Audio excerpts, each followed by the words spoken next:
Well, I was born Jacqueline Marie Metoxen. I was adopted by the King family, Lomas and Celicia King, when I was 2 years old. So my name changed from Metoxen to King. And as of today, I am Jackie Wacek. I married Francis Wacek in 1950. We were married 8 years to the day that he died on April 13, 1958. I've always lived in Oneida. And children? I have, my children are, I have 3 children, 2 girls and 1 son. And my oldest daughter, Celia, lives in North Pole, Alaska, and she has 4 children. My second daughter, Emma, lives here in Oneida, and she works for the tribe. She's a dispatcher for the shuttle buses. And my son, at the present time, lives in Austin, Texas. And he had 1 son, Francis. He's in the Army right now in the state of Washington. My grandson, the oldest grandson, took his grandfather's name, Francis Wacek. Excuse me, Gordy. Sure. Can I interrupt for once? Looks fine to the camera. Yeah, okay. And we were getting the light reflected in your glasses. Oh, okay. Now you said you gave us your date of birth and you were born. Were you born at home? I was born at St. Vincent Hospital. No, I'm sorry, St. Mary's Hospital. Mm-hmm. Okay. And could you tell us the name of your mother and father? Well, my real mother was Richenda Metoxen, and which is Richard and Lucinda Metoxen's daughter. So Richard and Lucinda are my grandparents. And then Lomas and Celicia King are the ones that raised me from the age of 2 years. Where did you reside? Where was the home? The home is well past Norbert Hill now, and then there's a road called King Lane, and there was a farm there, and about 40 acres, and that's where I grew up with the King family. And my father was a carpenter and built many homes around on the reservation. I go around, I see these homes, and I think, yeah, Dad, you've done a good job. They're still up. I can mention one that a lot of people will see, and it's Anna John's house right now, where Anna lives. Mm-hmm. It's one of the homes he built. And then he also planted beans, green beans. We picked beans from the beginning of the season till frost. Also, he had cows, horses, but we done all our work by hand, with forks and hoes and... Did you have running water and electricity? No, we pumped water. When the pump worked, we pumped it, and if it didn't work, we used the rope to go down in the well. We carried it in by the buckets, carried it out by a big bucket, and then, like in the winter time, there was another spring out in the pasture down ways, and we'd let the cattle out to go and drink. But if the weather was too bad or too slippery, we'd have to carry the water to the animals. And instead of them drinking a pail, they'd drink 2 pails when we brought it to them. And we always kidded about that. Well, your chores were, what was the day like for your chores when you were young? Well, before I went to school, I remember I didn't have to get up as early. But when I started school, there was always the routine of feeding the chickens. You had to make sure they had water.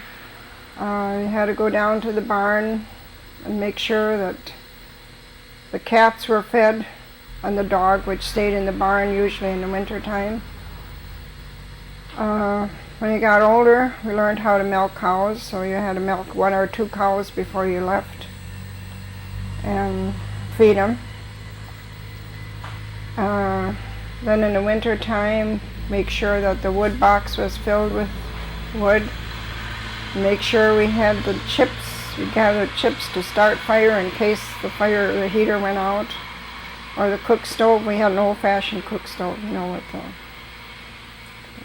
iron stove. And another chore was to keep the reservoir full in the stove on the side. And we weren't told every day what we had to do. We had to remember that. And when there was all other little things we had to do, we didn't know what the word bored meant. We never were bored. There was always something to do.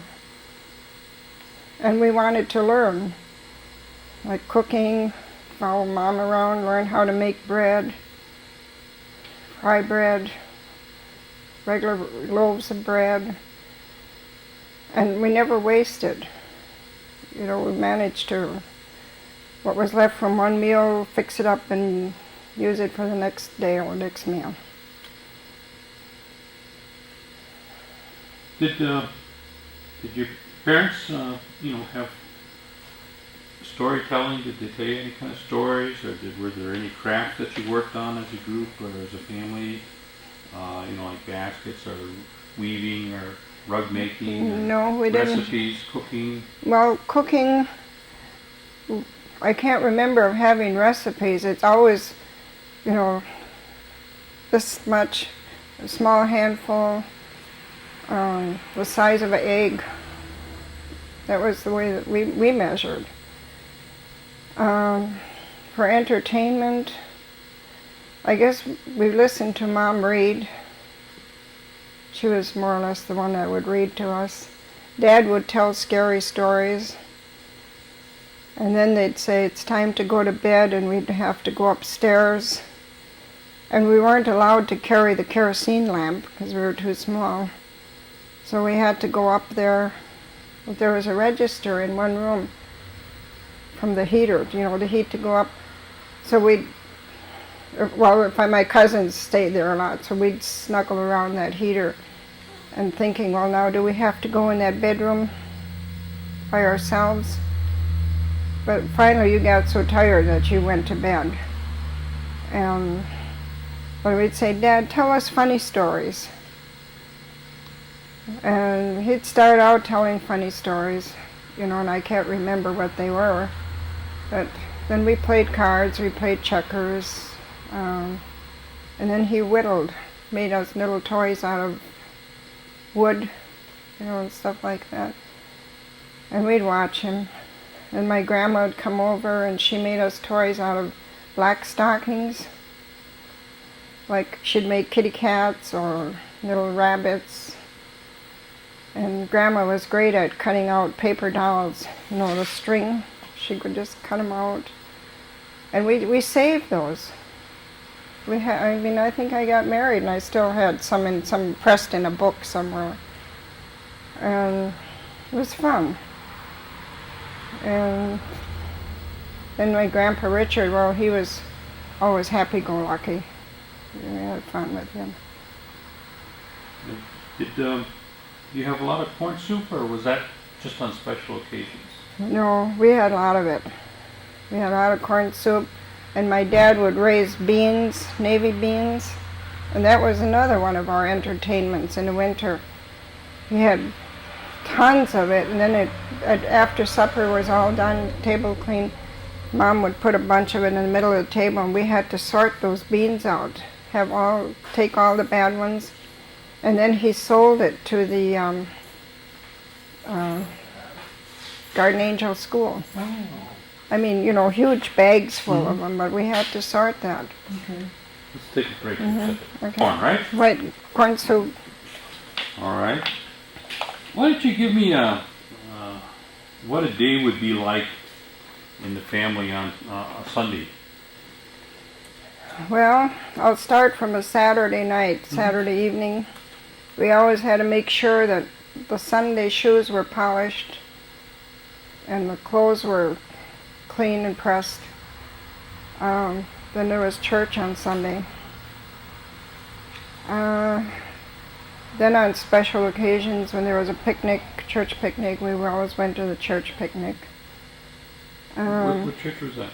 St. Joseph's, or any surrounding church that had doings we'd go to. But my folks always had a lot of company. So there was a lot of cooking going on Sundays for relatives and friends. Some friends we were glad to see come, and some we'd say, why do they have to come? Because they wouldn't help us clean up, they wouldn't lift one dish off the table, you know.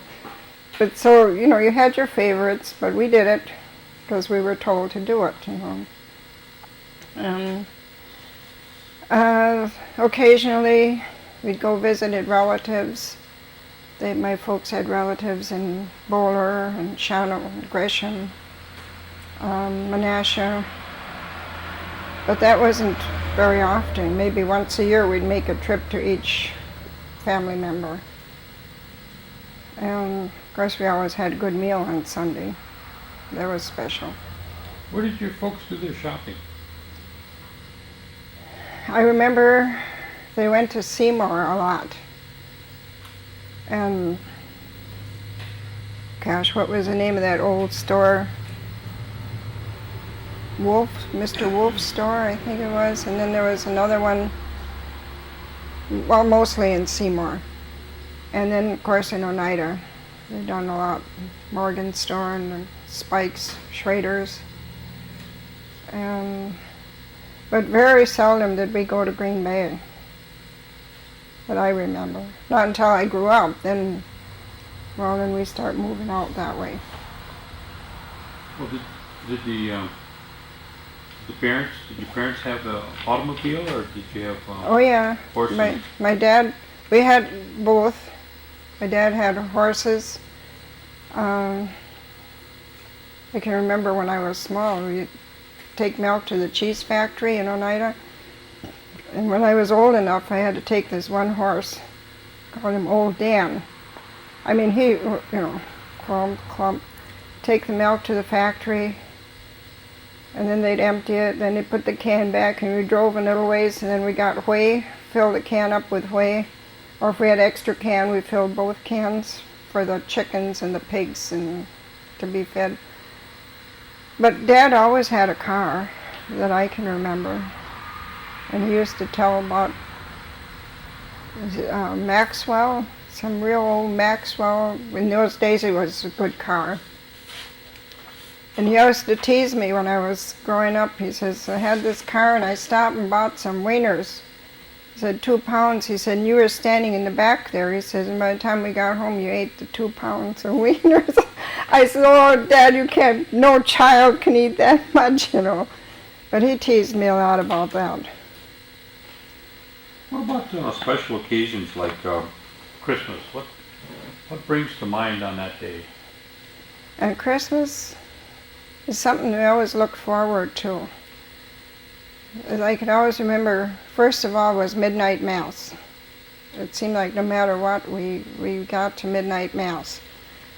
And went to bed, and house was clean. But you got up in the morning, there was a tree, and there was oranges and bananas and apples in the tree, and popcorn and cranberries trimmed the tree. And then we usually got 2 presents, one that we really, really wanted, and then something in clothing, maybe a new snowsuit or boots, whichever you needed the most. Who trimmed the tree? Santa Claus. That was the way we were brought up until we got old enough to know better, you know. But Dad would probably stay up after Mass, you know, we got home and do all this. Did you do anything for Hoyan? Oh yeah, we waited for Hoyan. Mom would be up early in the morning making donuts. And of course we'd get the first ones. And then we'd get dressed and take off with a group of children in the neighborhood, my cousins and Pearl McCarroll and Henrietta Summers, Ione Denny and her brothers. We'd all go. We made the circle down Seminary Road, come back around Freedom Road, through Oneida and back home. That was our route. And there was and it was cold, but there was a lot of nice people along the way. They'd invite us in to warm up, and maybe give us some hot drink, whatever it was. And then we'd go on. And I miss that. I just wish that would come back again.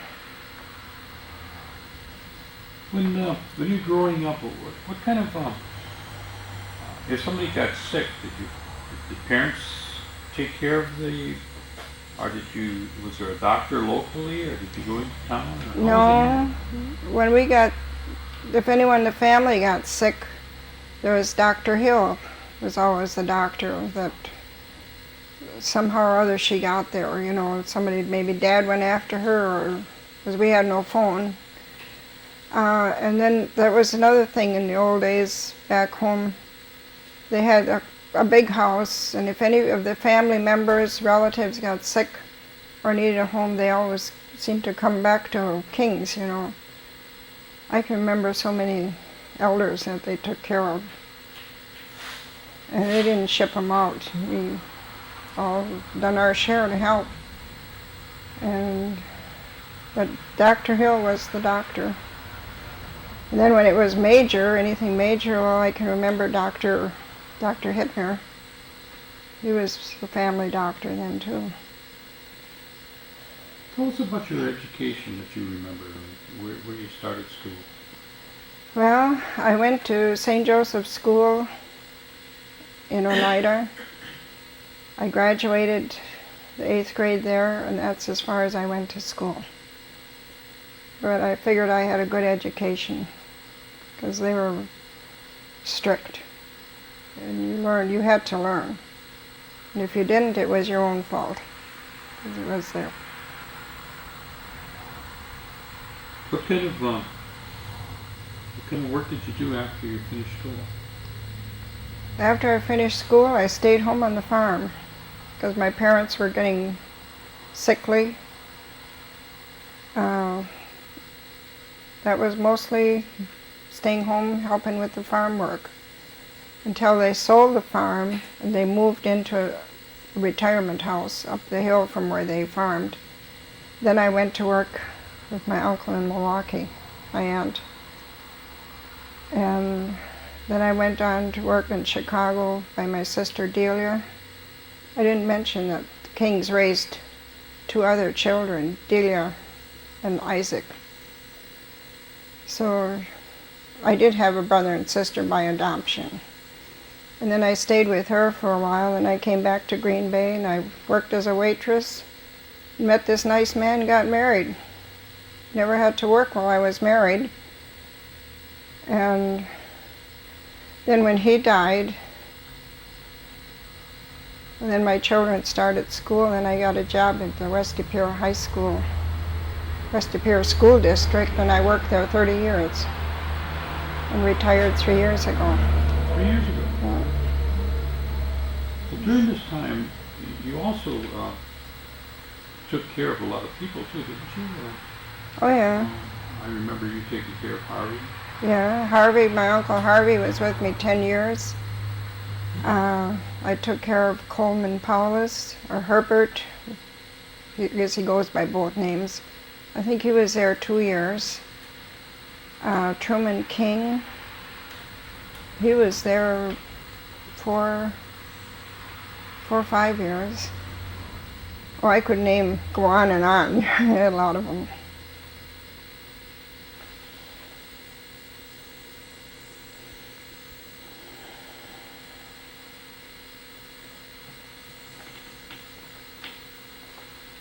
Did your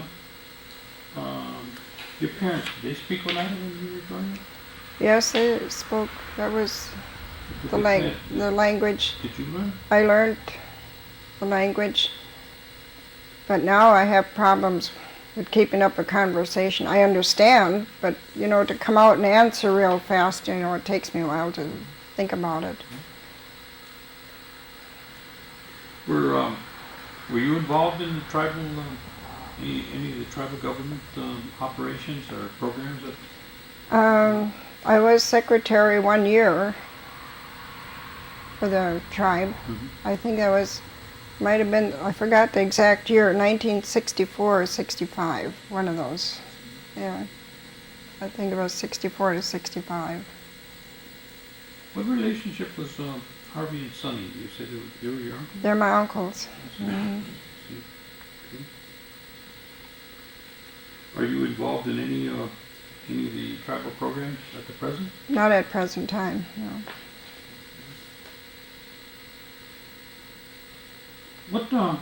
What would you think of if something comes to mind about any kind of event that you might have witnessed or experienced in your lifetime that just kind of stands out to you? Is there anything special that you can remember? That event that happened? Well, I guess one thing that it really stands out in my mind is that my parents were married 50 years and celebrated their 50th wedding anniversary. And then my mother's sister that was married to John and Lily Skinador, they celebrated their 63rd wedding anniversary that I attended. And I thought, I wonder if I'll ever do that.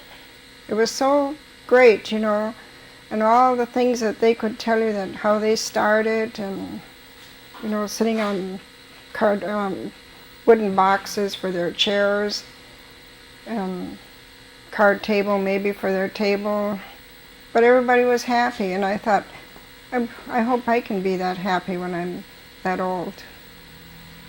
But I think those are the biggest things that I really enjoyed.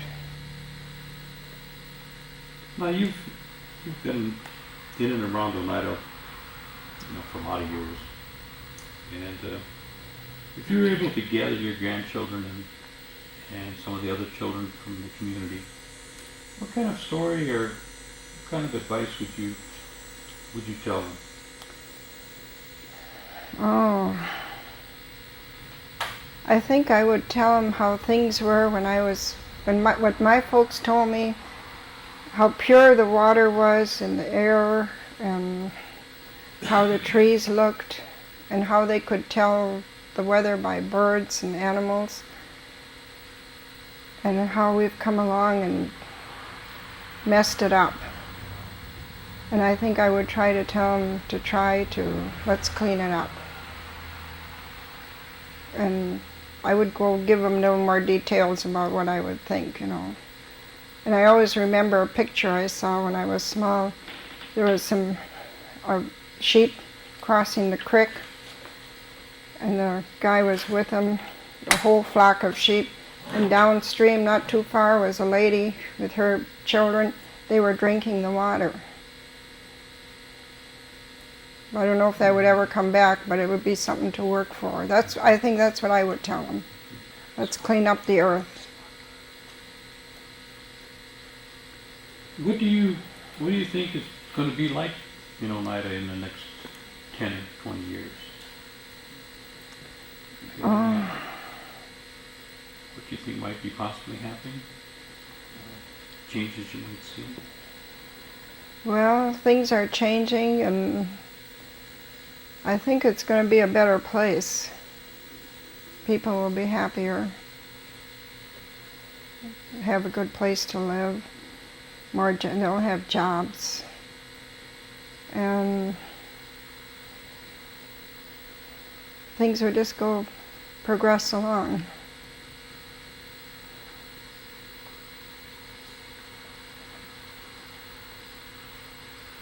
Is there any other stories or comments that you'd like to share with us? Well, As long as we got you here. you might not get me down here again. I enjoy living here in Oneida. I wouldn't want to go anywhere else. my daughter that lives up in Alaska, they'd like me to move up there. I like to visit. I've stayed up there 3-4 months at a time, and I really like it. And at one time I thought, yeah, I guess this is where my family is, you know, with all the grandchildren and great-grandchildren. But no, when it gets down to real serious, this is my home. This is where I want to be. And now my one granddaughter moved back here, and my two great-grandchildren. And I keep thinking, well, maybe my daughter, after her 2 younger ones are older, they might come back. My son-in-law was in the service, and they move here, you know, when you want to move. But he didn't let them move him when he was in Alaska. He said, I'm saving it. I said, what for? The big move back to Oneida? You know? So maybe they'll be back. You know? I forgot what your original question was. Well, just anything that you'd like to share with us in terms of... Yeah.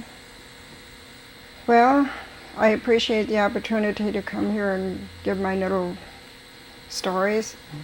And hopefully a lot of others will do that. Hey, Gordon, one question that we haven't asked today is... When we got sick, you know, and we got a lot of times congestion, Mom would, the first thing she'd get was her camphrated oil.